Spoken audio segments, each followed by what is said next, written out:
Hey folks, I'm Chris and I'm your Commander Mechanic, here from the new temporary Commander Mechanic workshop. Things are going to be changing a little bit around here, so don't get too used to it. We come to you today with a very special tune-up, and I do mean very special. We received a bit of a unique request that we'll take a look at in just a moment. But I do want to remind you that if you like what you see here, please subscribe. Additionally, it may sound a little cheesy, but ring that bell too. It helps our channel get in front of a larger audience. And if you do want to support the channel, check out our Patreon, where you get to work directly with me on your deck techs and tune-ups. You get a front-of-the-line tune-up video and ongoing monthly consultation with me on your decks. You also get exclusive deck techs, exclusive full builds, and other great perks. If you want to support the channel in other ways, and you're one of our Canadian viewers, head on over to our Canadian affiliate Hairy Tarantula and use the promo code CMDR Space Mechanic at checkout. And now the rest of our viewers can help too. Use our TCG Player affiliate link in the description below, and you can help support the channel. Remember, we can't do this without you. Let's take a look at what's in the workshop today. Today's episode is a very special episode. Last week, I received a message from viewer Jasmine who said, "I'm the fiance of one of your premium patrons, Austin. He is a big fan of yours and always watches your videos. I play Magic too, though I'm not as into it as he is. Anyways, he keeps bugging me to make my own commander deck. Right now, I usually play his. But I don't know where to start. It would mean a lot to both of us if you can help me with this. I think it would really be a funny surprise to have Austin hear this in a video from his favorite YouTuber. I'd want the deck to be tentacle-themed, as it's a big meme between us. Thanks so much." Jasmine, thanks for reaching out. I think this is a fantastic gift and I am happy to help. Deck building can be very intimidating and I understand not knowing where to start. After Jasmine reached out, I worked with her very closely to craft a deck that she would enjoy and reflected her playstyle. But first, I reached out to an expert, my friend Joel, aka Leo J Pies on Twitter, whom you may have seen on stream piloting his Erixmathus Slumbering Isle deck. Full of krakens and sea creatures, a great place to start for a tentacle-themed deck. Joel's list also happens to run Karuga the Macro Sage as a companion, meaning there's nothing in the list that costs less than 3 mana. Everything in here is either ramp or a big scary sea creature. Absolutely fantastic and a great theme. But this may be a little too advanced for Jasmine.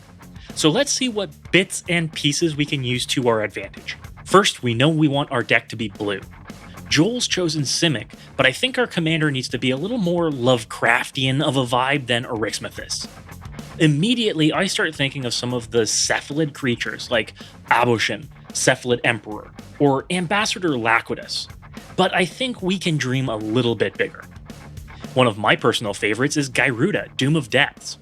In this case, maybe we'll consider the Demon Kraken as a commander rather than a companion. We could also consider Eldrazi, but making a colorless deck would be exceedingly difficult and tough to pilot for a newer player. Not to mention many of the pieces are more expensive than I'd care to include. The new Orvar the All-Form would make an interesting choice, but to take advantage of their abilities, we'd need to include a lot of non-tentacle related cards. Let's choose flavor over function. In the end, I've decided to go with Brinelin the Moonkraken with partner Tevesh Szat, Doom of Fools. These are 2 tentacle friends for the price of 1 deck. These partners help make small blockers, draw cards, and care about large creatures, not to mention featuring enough tentacles to make someone blush. So we'll stick with a Deep Sea Dimir deck. Now, the question is, what are we populating it with? The creatures are the easy part. Joel's deck has a lot for us to consider, from smaller creatures like Sea Dasher Octopus and Nadir Kraken or Thassa God of the Sea, all the way up to Lorthos the Tidemaker, Elder Deep Fiend, or Inkwell Leviathan. This deck will not suffer for the high end of the curve. In addition to these deadly sea creatures, we can sprinkle the deck with Eldritch Abominations from Eldrazi too. Eldrazi Mimic is a 2-drop that ensures it can be scary late game when you start casting 8-power behemoths. Fathom Feeder is a scary early drop that can either start drawing you cards or trade up with larger creatures thanks to its Death Touch. And Eldrazi Sky Spawner is an inexpensive flyer that provides 2 bodies for the cost of 1 card, giving you a drone that you can sacrifice to ramp later. A very tidy little package. And on the larger end of the Eldrazi, Oblivion Sower is a fantastic way to potentially ramp very quickly if there's been any kind of graveyard removal.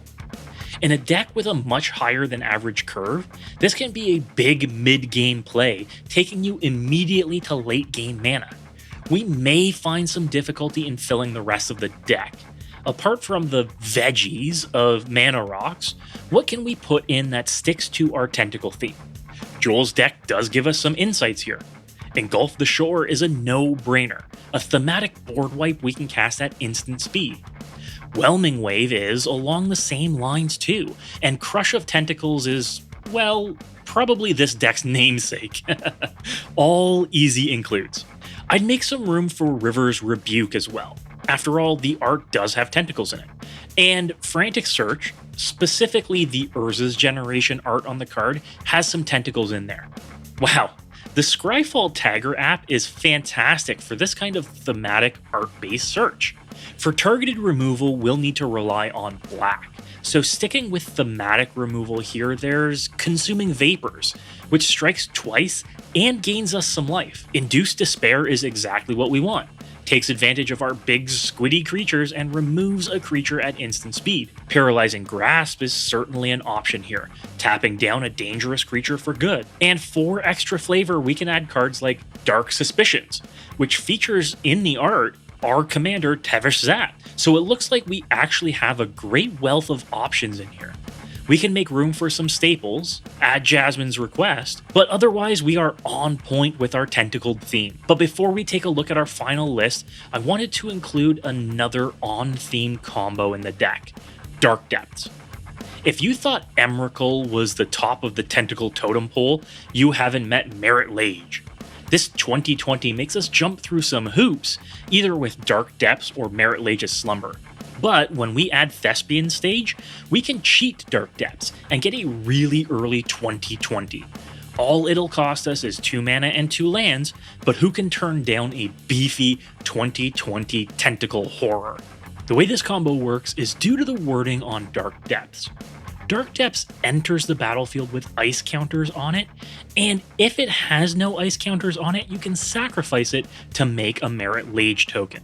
Because Thespian Stage would already be in play, when Thespian Stage becomes a copy of Dark Depths, it doesn't enter with any counters on it, so it immediately has 0 counters. You'll need to sacrifice the original Dark Depths to the Legendary rule, but then you can sacrifice the Thespian Stage copy to make that 2020 token. Cheap, easy, efficient. So here's your list, Jasmine. It is a lot of tentacle goodness that you'd only find in the farthest reaches of an anime store. With our partner commanders, we have some sustainability and card draw to take us through the mid-game, thanks to Tevesh making us blockers and drawing us cards. Meanwhile, Brinelin can ensure late game, we start slamming down monster after monster and sending our opponents back with that bounce. We've got a lot of board resets in here, ranging from small scale through to large scale, all while avoiding Cyclonic Rift. While not everything in the deck is 100% on theme, we do want to ensure you have some powerful pieces to grease the wheels of play. There's no point in building you a deck to play with Austin if they're going to be on massively different power scales. Speaking of power, we have a lot in here. It's going to get very scary when you start playing 8/8s and 10/10s with hexproof and unblockable. You're really going to end up drowning the table, so to speak. Do let me know when you manage to put this together. And let me know if you manage to kick Austin's butt with it too. Congratulations to the two of you. Thank you for watching and continuing to be fans. Everyone else, please let us know in the comments what you'd add to this deck to put your own thematic spin on it. Until next time, folks, as always, good luck and have fun. A huge shout out to all of our patrons, new and old, this month. A special shout out goes to our Lodestone Golems, Ben Frayne, Sterling Langford, Will Briggs, and Ben Davis, and our premium patrons, our Metalwork Colossi, Austin Charlotte, Charles Olson, JD, Matthew Chandler, and Ben Shackelford. Thank you all. We couldn't do this without you.